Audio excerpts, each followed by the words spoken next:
హాస్పిటల్లో జాయిన్ చేసి ఉంటారు. తమరింత కూల్గా క్వశ్చన్స్ అడుగుతున్నారు. ఇంతకీ హాస్పిటల్కి మీరెందుకు వచ్చినట్టు?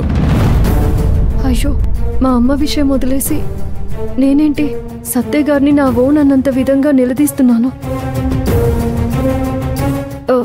సరే, ఈ విషయం తర్వాత మాట్లాడతాను.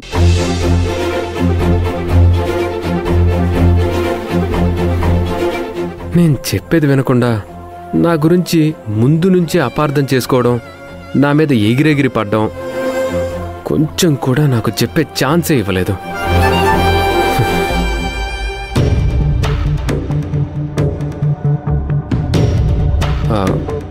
అన్నపూర్ణమ్మ గారి బిల్ ఎంత అయింది? నేను పే చేస్తాను. సరే, చూస్తాను. బిల్ తీసుకోండి సార్.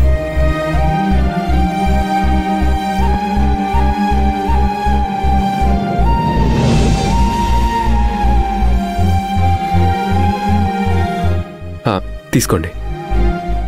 Thank you. ఈ బిల్ మీ దగ్గరే ఉంచండి.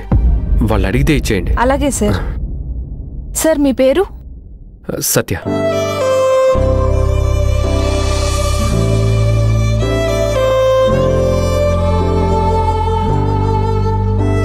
అమ్మా, నీ ఆరోగ్యం గురించి నాకు చెప్పకుండా ప్రాణం మీదకి తెచ్చుకుంటావా? నాకొక్క మాటైనా చెప్పాలనిపించలేదా నీకు? అక్క, నీకు చెప్పడం గురించి అటుంచు, నాకు కూడా చెప్పలేదు. డాక్టర్కి చూపించుకుంటే డబ్బులు ఖర్చయిపోతాయని చెప్పడం లేదు. హాస్పిటల్కి రానని మొండికేసి కూర్చుందక్క. ఇప్పుడు చూడు ఏమైందో. ఇందులో అమ్మ తప్పేమీ లేదు హాసిని, అంతా నా